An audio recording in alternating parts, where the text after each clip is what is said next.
Welcome back, DoomTubers. Doomwaves back here. I'll be the first to admit, I'm a bit of a pessimist sometimes. Especially when it comes to overly hyped things. But in this case, this game, I was wrong. It is not overhyped. It is hyped just the right amount. Zelda, Link Between Worlds is a fantastic game. I just finished it like 10 minutes ago. So it's pretty fresh in my mind. I've been playing it all day. So yeah. Now I'll start off by saying I haven't played that many Zelda games. This is actually only the second one I've ever beaten. Link's Awakening. Well, no, third. Sorry, third one I've beaten. I've beaten Legend of Zelda: Link's Awakening and the original Legend of Zelda, and now this is the third one, Link Between Worlds. Never played Link to the Past. I know. Never played Ocarina of Time, Majora's Mask, Twilight Princess, Skyward Sword. None of that. Never played any of that. I have played Zelda 2 on the NES, but I haven't beaten that one like most people that have played that game. But this game, I don't know. A lot of people are saying that it's maybe too easy. And to that argument, I would say that I have no problem with that. I appreciated a lot of how easy a lot of things were. The puzzles and a lot of the problem-solving things that you had to do were pretty self-explanatory. Like, you know, not a whole lot of instruction needed. I mean, get there. Use what you have or to get there, or find what you need to get there. It was just a really well done. I actually, for one, I kind of thought that the rental system was a little meh at the beginning, the item rental system, and not because I had a problem with it, because I didn't. It's whatever. It's just the way that this game decided to be. They decided to set it up, and it worked really well. It gave you a lot of freedom as the player, of course, to pick up the items at the rental shop and then play the dungeons in kind of whatever order you wanted to. I think some dungeons were a tidbit easier than others. So if you had some guidance as to which dungeons to tackle first, as in easiest to most difficult, then that would have been fine. I liked that when you go to low rule. I'm speaking about this game as if most if not all of my viewers have some basic knowledge of this game, and if you don't, I'm sorry. You are in Hyrule, and you collect the pendants that you collect in the original Link to the Past, which of course I haven't played, and then you are off to defeat this guy who's capturing all of the 7 sages of Hyrule, and he succeeds in capturing all 7, and he needs to do this in order he can resurrect Ganon.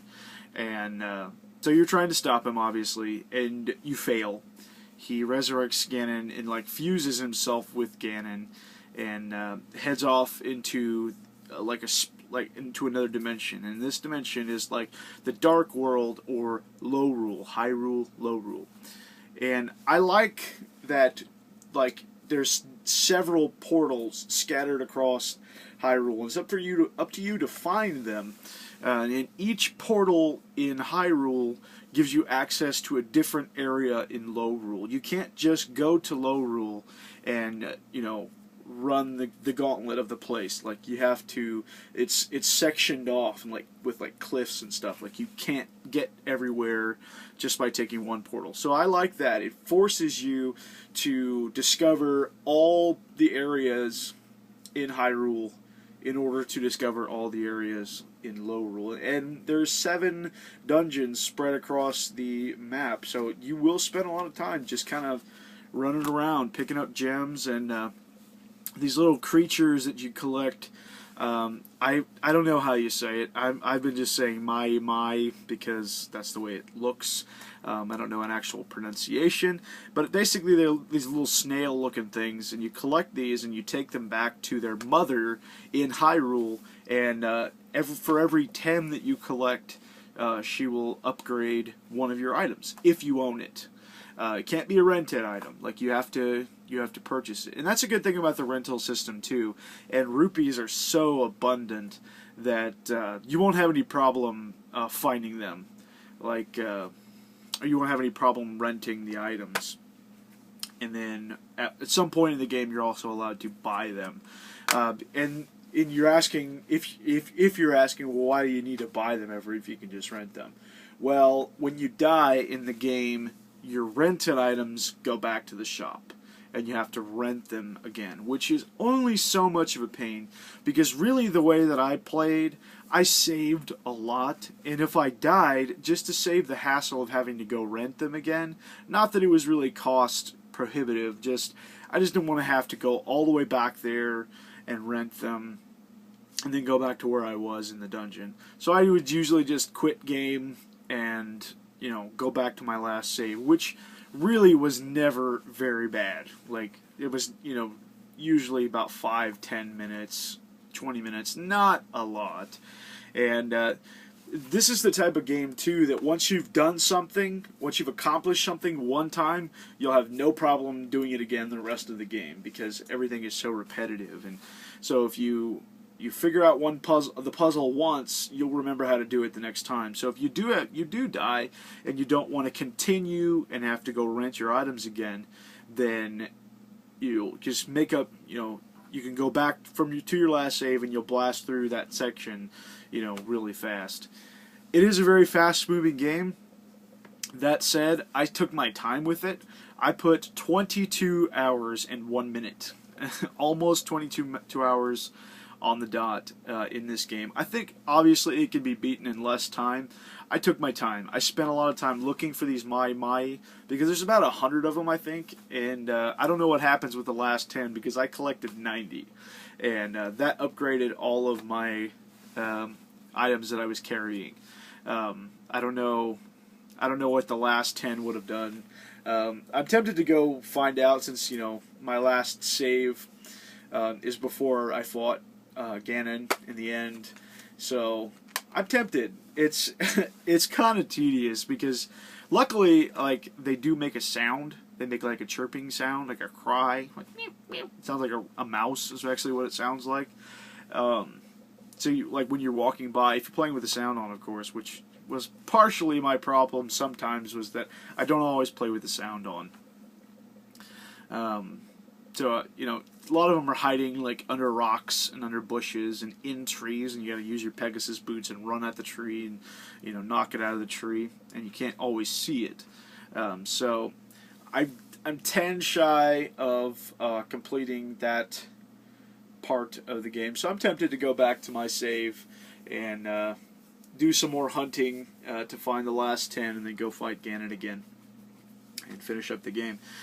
The story, of course, is pretty light, you know, really, as most, at least the Zelda games I've played. Pretty light story, but a good one. A very good story. I actually teared up at the end, so it ended up being pretty good. There's a couple of little twists at the end that you don't really expect, but I didn't expect them. But I really liked them. I really enjoyed them.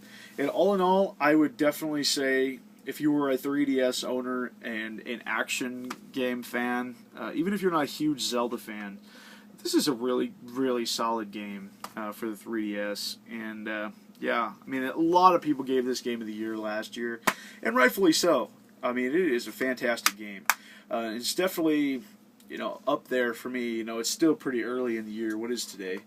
Today is the 22nd of February, so, I mean, it's really way too early to say. I can't say, as much as I love this game, I can't say that I loved it more than Bioshock, which is another game that I've recently finished. Definitely better than Warhammer Space Marine. I mean, definitely better than that, and better than a lot of things I'll finish this year, probably, too.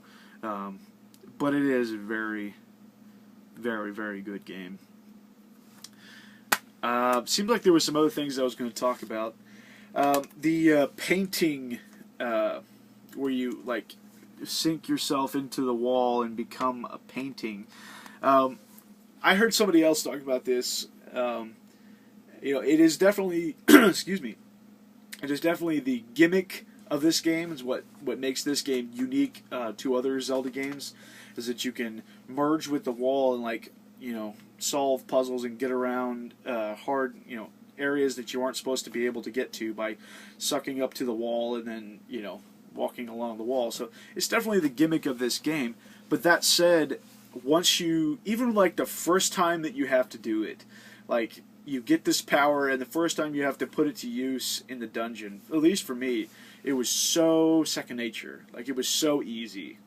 It was ridiculously easy, actually. It was wow, this does not feel like a gimmick at all. This feels like this is the way it's supposed to be.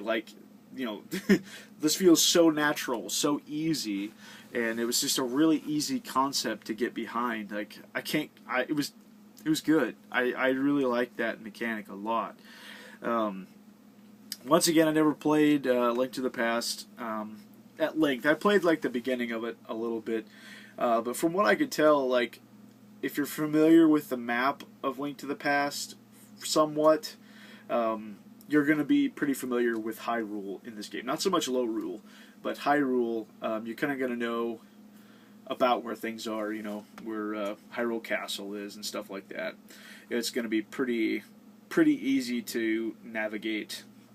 And it's an easy game to navigate anyway, because the entire bottom screen of the 3DS is a map, that shows exactly, it has a Link head, running around on the screen, and it has save points all across, weather vanes that are save points, but you can also fast travel to these save points as you unlock them or as you activate them. So that was, made things go super fast too, and you can do that on Lorule too. So it makes fast travel. Fast travel makes the game very quick. You don't have to spend tons of time walking screen to screen to screen to screen to screen to get to where you're going. And there's lots of mini games, lots of side quests. There's a ton to do in this game, really. I think that someone could probably spend 30 plus hours completing this game. I didn't do that. I didn't spend a lot of time doing the side quests and the mini games and things like that. Not that they're not fun. I was just really interested in finishing the game proper, and then now I can go back and do some other things if I want to.